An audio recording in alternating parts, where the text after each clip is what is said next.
Bonjour à tous et bienvenue à nouveau. Nous sommes rejoints aujourd'hui par Henry Tillman, fondateur d'Asia Investment Research et PDG d'Ayana Research, pour discuter et nous éclairer sur ce qui se passe dans le domaine de l'énergie nucléaire et bien sûr sur la géopolitique qui l'entoure. Donc bienvenue à nouveau dans l'émission. Merci de m'avoir invité. Et c'est un moment important, car tant de choses se sont passées en si peu de temps. Oui, nous en parlions plus tôt. Vous avez mentionné que ces 35 derniers jours, il y a eu une succession de développements révolutionnaires. Vous et moi avons déjà discuté de certains de ces progrès, comme les travaux de la Chine sur le thorium, la soi-disant révolution du thorium, qui, selon certains, offrirait à la Chine 60 000 ans d'énergie bon marché. Mais, comme nous le voyons, l'Inde et la Russie travaillent également sur ce sujet, développant le premier petit réacteur modulaire à base de thorium. Je me demandais si vous pouviez approfondir certains des événements en cours, car c'est vraiment extraordinaire. Et comme je le suggérais, cela change aussi de manière significative le monde de la géopolitique ou de la géoéconomie.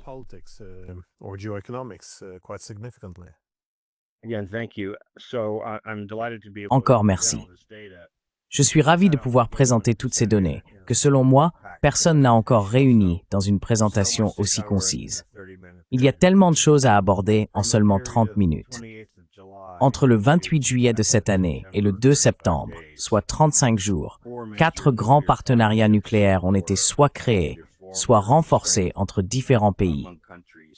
Et bien sûr, cela s'achève avec un 5e partenariat concernant le GNL et le gazoduc Force de Sibérie, comme vous le savez bien. Passons donc à chacun de ces points séparément. Le premier concerne les 28 et 29 juillet, lorsque l'ENEC, la Emirates Nuclear Energy Corporation, et la Corée ont collaboré pour élargir leur partenariat précédent. Ainsi, l'ENEC, avec beaucoup d'aide de la Corée, a construit la plus grande centrale nucléaire du monde arabe, qui est pleinement opérationnelle depuis 2024, après 15 ans de travaux.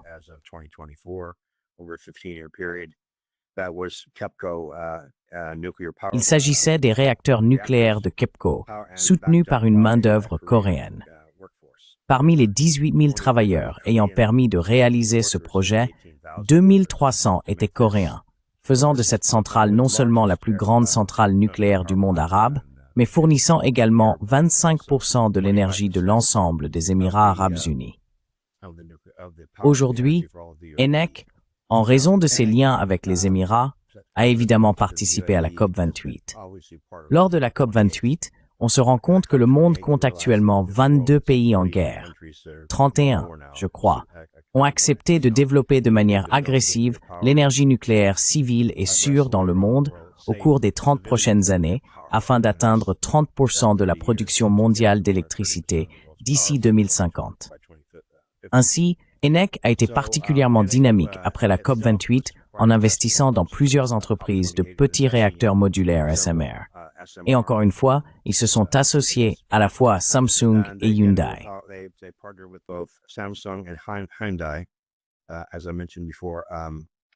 Comme je l'ai mentionné précédemment, les deux, apportent soit des ressources humaines, soit des technologies à la table, des compétences en construction et ou de nouvelles technologies, telles que les SMR compartimentés, qui ont été lancés en juin de cette année.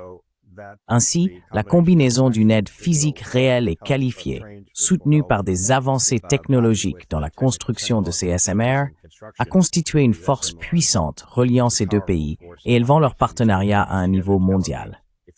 De plus, ensemble, ils ont investi dans 13 SMR. Il n'existe que 80 SMR dans le monde, donc c'est un partenariat assez significatif, et les SMR à eux seuls contribueront à faire avancer les choses. Par ailleurs, ENEC est liée à TAQA. Elle est contrôlée par TAQA.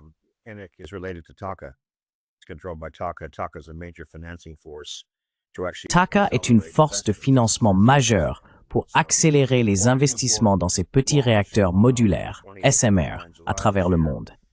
Il s'agit donc d'un lancement très important, les 28 et 29 juillet de cette année. Encore une fois, un leader aux Émirats arabes unis et des dirigeants en Corée portent ce projet à un niveau supérieur. Maintenant, pour ne pas être en reste, 2 jours plus tard, le 31 juillet, les États-Unis ont annoncé, dans le cadre des négociations avec la Corée, un programme complet visant à renforcer la base américaine dans le domaine du transport maritime, ainsi que dans l'énergie nucléaire.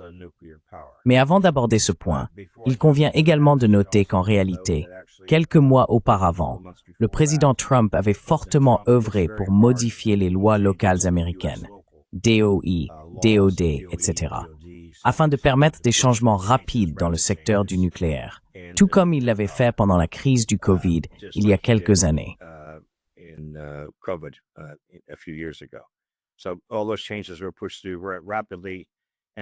Donc, tous ces changements ont été mis en œuvre rapidement, et il a exigé qu'il y ait une forme de SMR fonctionnelle d'ici 2026, 3 SMR sous l'égide du département de la Défense. C'est extrêmement ambitieux. De plus, avant cela, la Corée a été très active dans l'examen du transport maritime mondial et des SMR en mer. Il existe environ 3 ans de données à ce sujet, essentiellement avant et après la COP28. Par ailleurs, les Coréens ont acheté, en 2020, des chantiers navals basés à Philadelphie, aux États-Unis, pour construire des navires. La production américaine était d'environ 1,5 navire par an, alors que la Corée en construit 40 par an.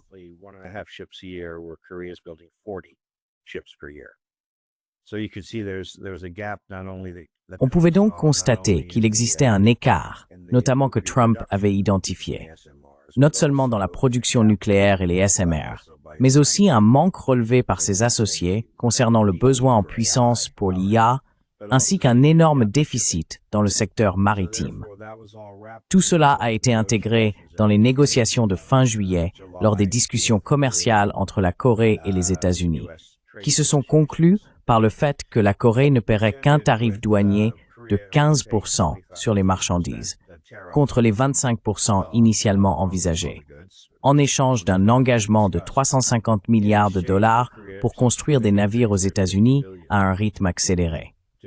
Ils disposent d'une petite base, comme je l'ai mentionné. Cette base a coûté 100 millions de dollars. C'est tout. Mais leur base actuelle ne peut réellement produire qu'un navire et demi par an. L'objectif est d'atteindre au moins 10 navires par an.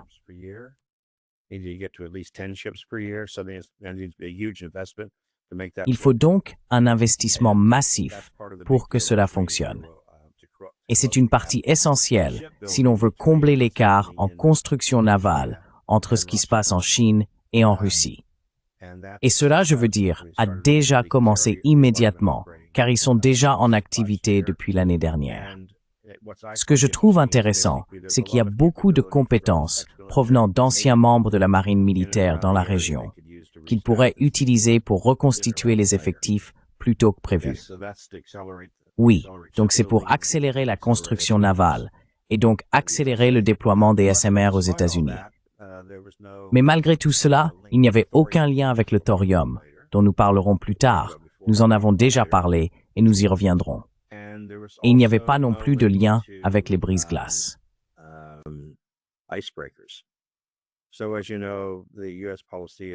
Comme vous le savez, la politique des États-Unis est de participer aux opérations dans l'Arctique, que ce soit pour le pétrole et le gaz, la défense ou autre chose. Et il existe un énorme écart en matière de brise-glace, que j'ai d'abord mis en évidence lors d'une présentation que j'ai faite en octobre 2019 en Islande. L'écart, c'est que la Russie en possède 41, dont 8 sont des brise-glaces nucléaires, capables d'opérer sur la route maritime du Nord pendant jusqu'à 7 mois sans avoir besoin d'être ravitaillés ou ramenés à terre. Les États-Unis en ont un seul, qui a environ 40 ans. La garde côtière l'a récemment acheté. Il y en a un autre qu'ils essayent de convertir d'un usage commercial à un usage gouvernemental. Et ils en ont également un qui sert de réserve de pièces détachées ou, si vous préférez, à des fins de recherche.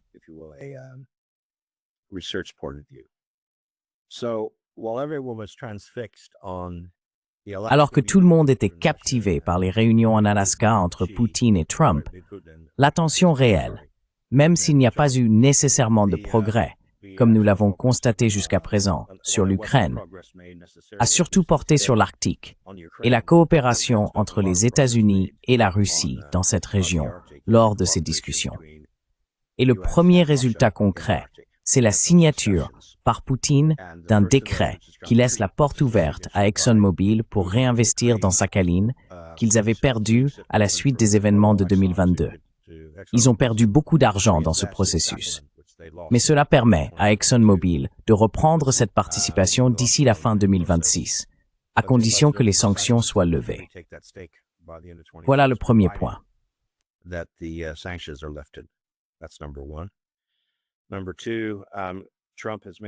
Deuxièmement, Trump a clairement indiqué qu'il souhaitait, et je crois que ses propres mots étaient, avoir aussi 40 magnifiques brise-glaces. Maintenant, je ne suis pas sûr que Poutine puisse construire 40 brise-glaces rapidement, mais je suis certain que c'est ce qu'il a dit, du moins lors d'une conférence de presse en Caroline du Nord. Donc, je pense qu'il y a une réelle volonté de collaborer à la construction de brise-glaces ensemble. Encore une fois, il s'agit ici de pétrole arctique provenant d'ExxonMobil, de brise-glace dont nous parlons, et aussi de liens avec des équipements américains pour aider à la gazéification en Russie. Jusqu'à présent, tout cela s'est produit entre le 28 juillet et le 15 août.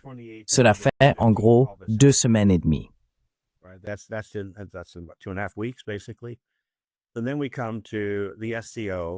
Et puis, nous arrivons à l'OCS. Et à l'OCS, bien sûr, il y a eu une rencontre bilatérale entre l'Inde et la Russie. Or, l'Inde et la Russie collaborent, comme tu le sais, Glenn, depuis de très nombreuses années, des décennies, dans le domaine du nucléaire civil.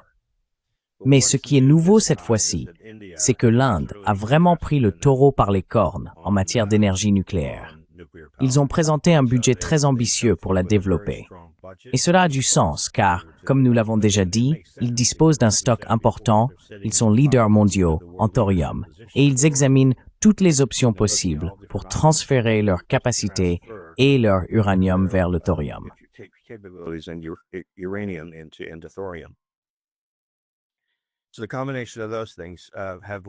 Donc la combinaison de ces éléments a conduit à une série de coopérations entre l'Inde et la Russie.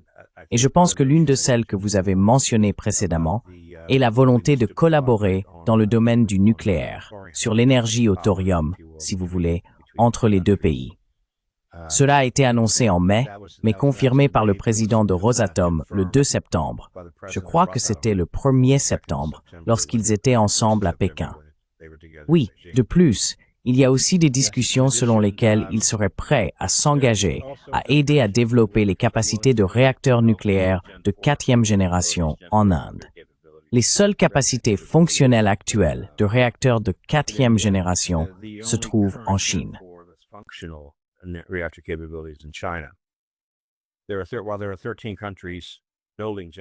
Alors que 13 pays développent des capacités de 4e génération pour les réacteurs nucléaires, la Chine est en tête avec un projet, mais la Russie la suit de près.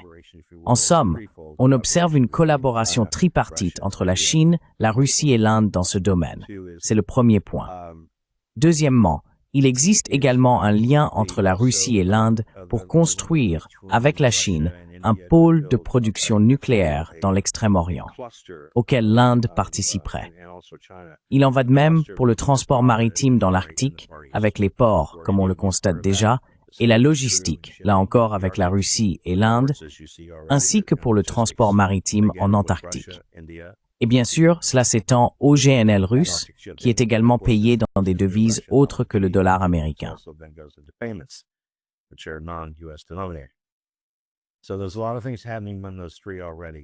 Il se passe donc déjà beaucoup de choses sur ces 3 fronts, en fait. Comme je le dis, il se passe beaucoup de choses. Cela concerne la première partie, celle liée à l'OCS. Je pourrais également ajouter que les flux vont aussi dans l'autre sens. C'est-à-dire que Rosatom a en fait décidé de construire une usine en Chine, où la Chine prendrait en charge, si vous voulez, les différents besoins de production de Rosatom pour développer les FNPB dans le monde, ou les SMR dans le monde. Cela relie donc la Russie et la Chine. Oui, vous remarquerez qu'il y a beaucoup d'interactions entre ces trois pays, ce qui, je pense, d'après votre connaissance de l'histoire russe, ne vous est pas inconnu.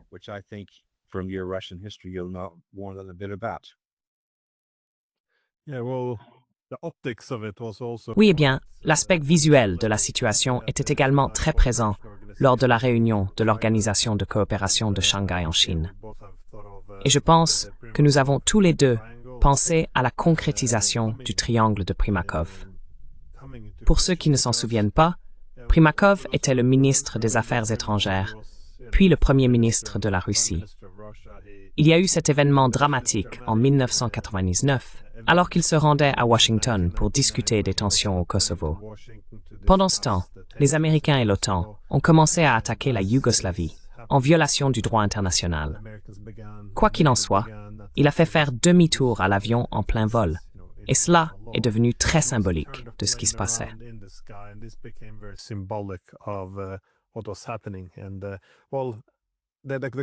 Et eh bien, le contexte était important, car dans les années 90, les Russes avaient pour objectif de s'intégrer à l'Occident, de créer cette maison européenne commune, tout cela. Mais au lieu de cela, ils se sont rendus compte, parce que cette attaque est survenue 12 jours après la première expansion de l'OTAN, ce qui signalait qu'il y aurait une nouvelle Europe, une Europe hégémonique à laquelle la Russie n'appartiendrait pas. Et dans cette nouvelle Europe hégémonique, le droit international serait, eh bien, il existerait, et les Nations Unies seraient subordonnées parce que l'OTAN primerait. Encore une fois, il s'agissait d'une paix hégémonique. La raison pour laquelle cela a été si significatif, c'est que c'est à ce moment-là que les Russes ont en quelque sorte commencé à perdre espoir dans l'avenir de cette Europe commune.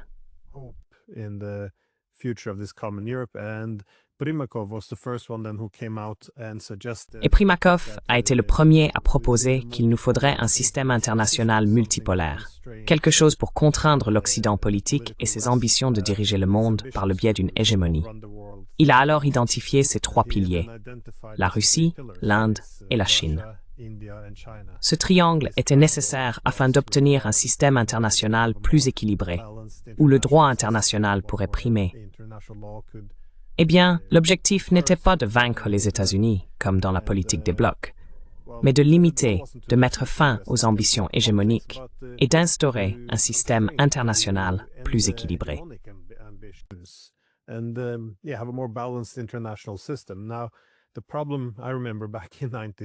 Le problème dont je me souviens en 1999 était évidemment que ni la Chine ni l'Inde n'avaient alors les capacités ni la puissance économique pour s'opposer à ce modèle hégémonique que l'Occident promouvait également en élargissant l'OTAN. De plus, ils n'avaient ni la volonté ni la préparation nécessaire. Mais les grandes idées étaient déjà en train de germer. Et ce fut un moment important, car ils ont compris que cet ordre mondial unipolaire ou hégémonique était inacceptable. Et pour le contrebalancer, il fallait former ce partenariat avec la Chine et l'Inde. Encore une fois, cela ressemblait un peu à de la science-fiction en 1999. Mais il est intéressant de constater qu'aujourd'hui, nous voyons cela réellement émerger.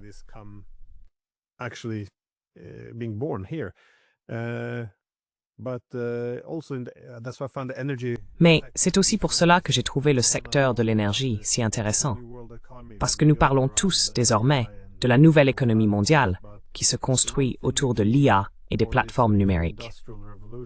Mais la seule chose dont vous avez besoin pour cette nouvelle révolution industrielle, c'est une énergie bon marché pour alimenter tous ces centres de données.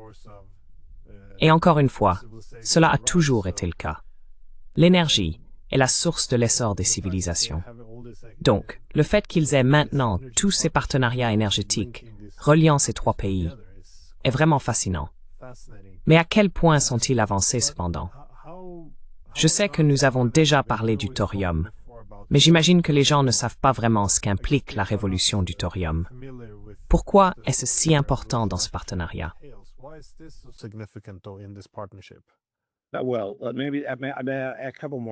Eh bien, peut-être encore quelques points. C'est l'un des points. Je dirais que le point principal à ce sujet est l'ascension de l'Inde et son désir de devenir un acteur majeur et un leader mondial dans le domaine des nouvelles énergies. C'est un changement et une innovation extraordinaire.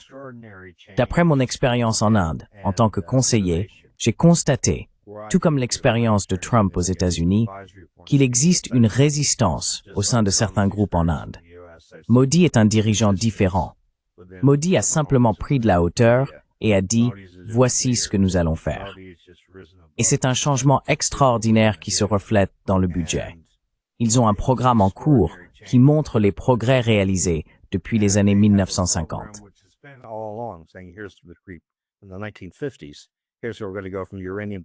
Voici comment nous allons passer de l'uranium au thorium, comme dans les années 50. Mais aujourd'hui, il y a des étapes intermédiaires, et ils franchissent en fait une étape au milieu, pas seulement avec la Russie.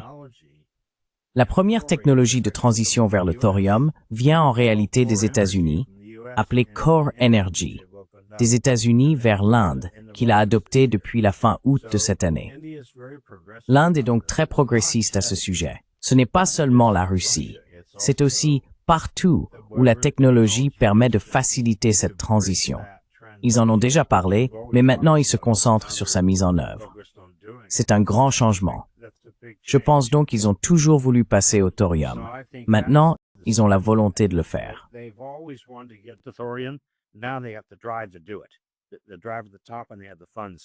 Le moteur est en haut et ils disposent des fonds nécessaires pour le faire. Maintenant, ils vont chercher les meilleures ressources, que ce soit en Russie, aux États-Unis ou ailleurs. Donc c'est aussi un grand changement, je pense, du point de vue de l'Inde. La deuxième chose que j'ai mentionnée à propos de l'énergie, encore une fois, j'ai terminé cela le 2 septembre, c'est le projet Power of Siberia. Oui, c'est un véritable bouleversement. En somme, nous avons maintenant un nouvel acteur à ajouter à votre triangle, à savoir la Mongolie. Cela passera par Yamal, par la Mongolie, jusqu'à Pékin. Et c'est un changement majeur en ce qui concerne le GNL.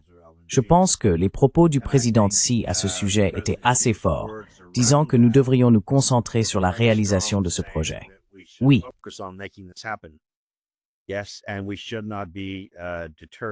Et nous ne devrions pas être dissuadés par des forces extérieures. Ce qui signifie, selon mon interprétation, je ne suis pas un militaire. Mon père l'était, mais pas moi. Tel que je le comprends, cela veut dire n'envisagez même pas d'utiliser vos alliés occidentaux pour attaquer cela, en parlant de ce qui est construit de la Russie vers la Chine.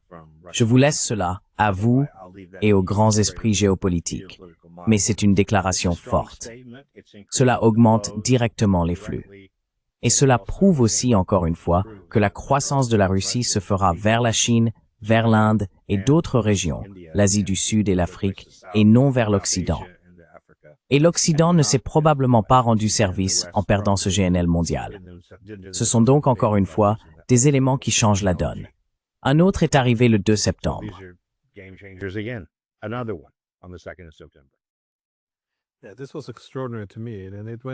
Cela m'a paru extraordinaire. Et cela est passé assez inaperçu, étonnamment, dans les médias occidentaux. Cela double les flux de gaz de la Russie vers la Chine. Mais il ne s'agissait même pas du gaz situé dans la partie asiatique de la Russie. Cela vient de Yamal, dans l'Arctique. De Yamal, c'était ce gaz qui devait alimenter les économies européennes pendant des décennies, en fournissant une énergie bon marché et fiable, essentielle à la compétitivité économique de l'industrie. Et alors que nous célébrons la mort de Nord Stream et notre indépendance vis-à-vis de l'énergie russe, sans la remplacer réellement par quelque chose de durable, nous oublions que, encore une fois, le principal élément de la multipolarité est la capacité à exercer cette coercition économique.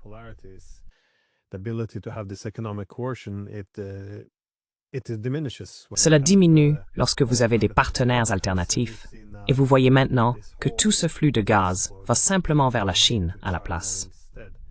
Et pour moi, c'est tout à fait extraordinaire parce que, à l'ère de l'énergie bon marché, l'une des raisons pour lesquelles les Chinois sont si compétitifs dans le domaine de l'IA et ailleurs, c'est aussi parce que c'est le seul endroit où les prix de l'énergie baissent réellement. En Occident, ils ne cessent d'augmenter. Donc oui, c'est extraordinaire que nous ne réfléchissions pas davantage à cela.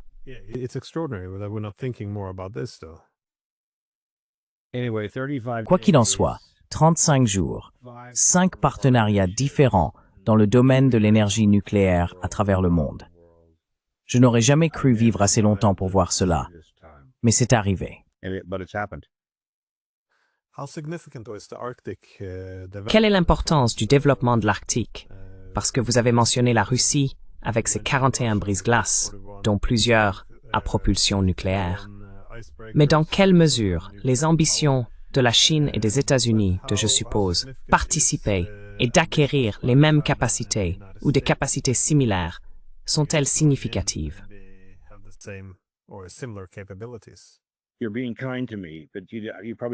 Vous êtes aimable avec moi, mais vous ne saviez probablement pas que j'étais l'un des 3 auteurs de l'article de 2018 sur la route du Nord. J'étais donc l'un de ces 3 co-auteurs. Je ne pense pas que vous le saviez, mais merci d'avoir posé la question. À mesure que la glace fond, cela change énormément les temps de transit et la sécurité. Bien sûr, la sécurité doit être gérée en collaboration avec le gouvernement russe. C'est une fraction du temps par rapport aux autres routes et le coût est bien plus bas. J'ai présenté cela pour la première fois en 2021 à Reykjavik et le gouvernement américain était présent pour voir tous ces chiffres. Ils l'ont vu à l'époque.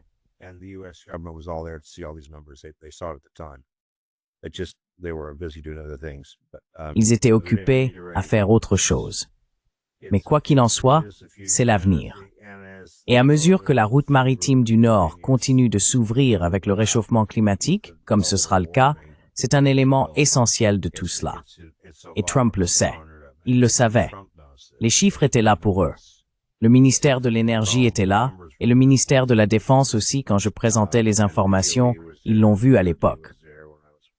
Je pense qu'aujourd'hui, il y a beaucoup plus d'attention portée à ce sujet. Je pense qu'il y a une prise de conscience, et je pense que le Groenland en est un exemple. C'est mon avis, je ne sais pas. Mais si vous voulez jouer dans l'Arctique, il faut être un acteur majeur. On ne peut pas simplement être présent. Et tout cela va arriver. Cela va prendre de l'ampleur.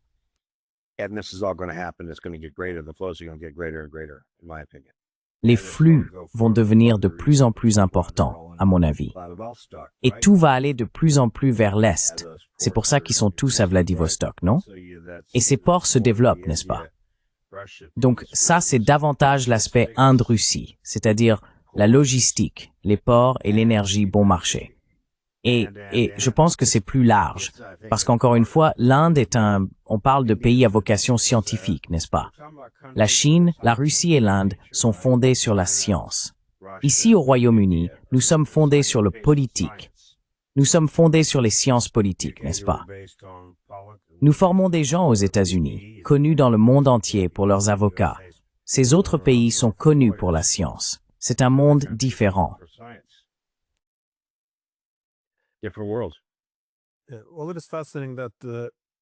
Eh bien, il est fascinant de constater que le corridor arctique est également un élément qui relie ces 3 géants eurasiens, car la Chine s'est évidemment qualifiée de puissance proche de l'Arctique.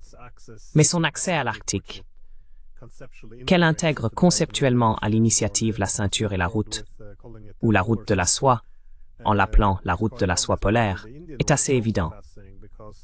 Mais le cas de l'Inde est aussi fascinant car, comme vous l'avez suggéré, le fait de relier le port indien de Chennai à Vladivostok vise également à intégrer l'Inde à ce corridor arctique. Donc tout le monde semble y participer, sauf les Européens maintenant, bien sûr. Mais je voulais justement vous interroger sur ce que vous percevez de la possible relation arctique entre la Russie et les États-Unis.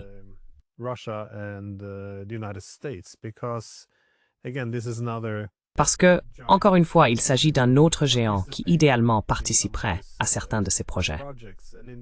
Et en effet, lorsque l'on observe aujourd'hui les négociations entre les États-Unis et la Russie, notamment concernant l'Ukraine, il semble que l'un des objectifs principaux soit que les Américains se désengagent quelque peu de la guerre en Ukraine, pour laisser les Européens gérer cela eux-mêmes, afin que les Américains et les Russes puisse se concentrer davantage sur des questions bilatérales.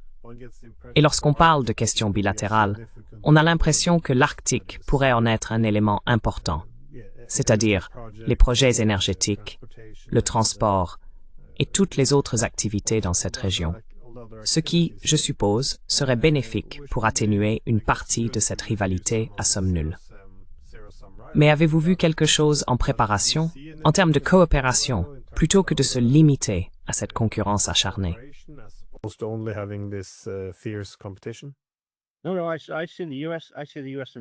Non, non.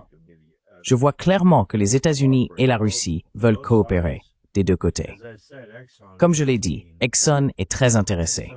Exxon a passé par pertes et profits 4,5 milliards de dollars lorsqu'ils ont dû quitter Sakhalin et ils ont perdu ce droit sur le bilan, avec un impact immédiat de 250 millions de dollars sur le compte de résultats. C'est donc un coût énorme. Et j'ai oublié combien les États-Unis ont dû passer en pertes, je ne veux pas dire de chiffres erronés, mais c'est des milliards, plusieurs milliards, lorsqu'ils ont dû partir. Il y a donc un flux naturel entre les deux pays. Et bien sûr, c'est l'Arctique qui en est le moteur.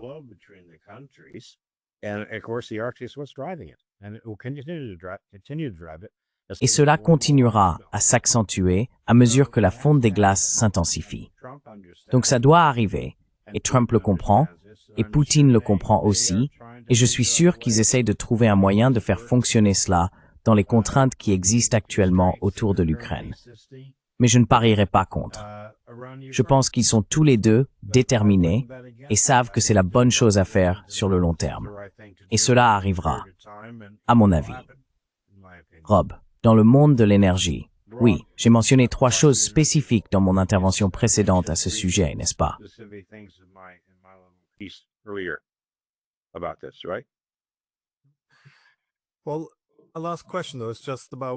Eh bien, une dernière question concerne justement ce que vous voyez arriver, ce à quoi nous pouvons nous attendre dans le domaine de l'énergie. Parce que je sais que c'est difficile à prévoir, surtout étant donné la rapidité avec laquelle ces projets sont annoncés et la façon dont le monde semble tourner de plus en plus vite.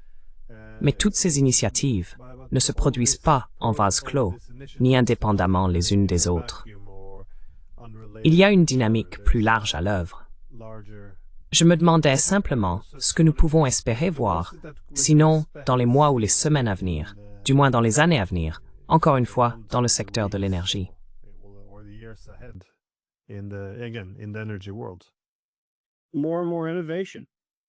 De plus en plus d'innovation. Le développement continu de l'innovation. Comme je viens de vous le dire, il existe désormais un carburant de transition que les États-Unis développent pour l'Inde. Et ils demandent à Maersk d'apporter du thorium. Toutes sortes d'innovations sont en cours. Ma vie tourne autour de diverses formes d'énergie. Je ne sous-estimerai rien. Il y a tellement de formes différentes que j'étudie. Je parle maintenant de batteries au magnésium, n'est-ce pas?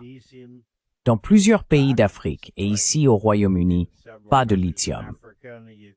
Le secteur de l'énergie continue de connaître énormément d'innovations. Et c'est pour cela que c'est une période passionnante pour travailler dans cette industrie. Il ne s'agit pas seulement de 900 ans de charbon provenant de Russie, ce sont les propres mots de Poutine récemment, l'approvisionnement en charbon pour les 900 prochaines années. Mais c'est en fait l'innovation qui l'accompagne.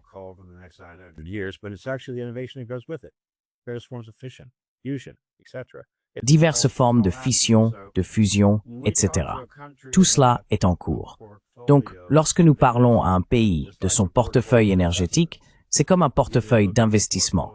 Il faut examiner son portefeuille et se demander où en est-il aujourd'hui?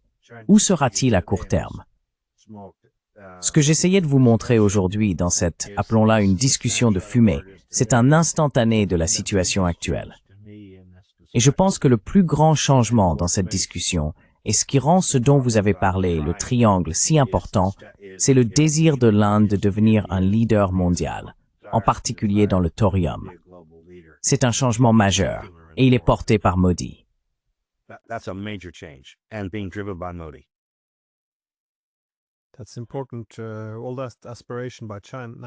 C'est important.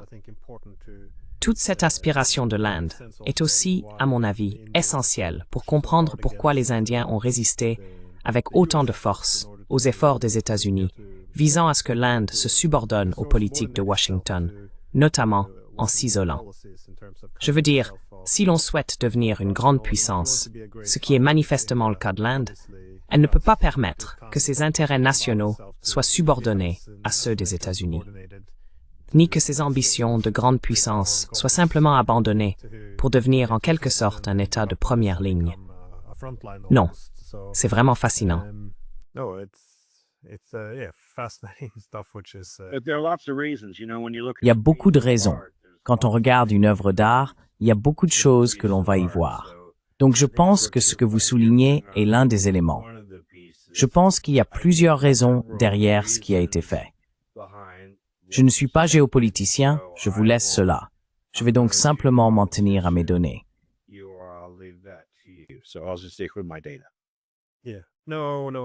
Oui, non. Les Indiens ont beaucoup d'autres choses. Je pense qu'il y a d'autres raisons. Oui, beaucoup d'autres. Mais il est intéressant de noter que l'aspect de grande puissance doit aussi être l'un des éléments et qu'il mérite d'être pris en compte. Ils veulent être un leader mondial dans le domaine de l'énergie et du nucléaire. Incroyable.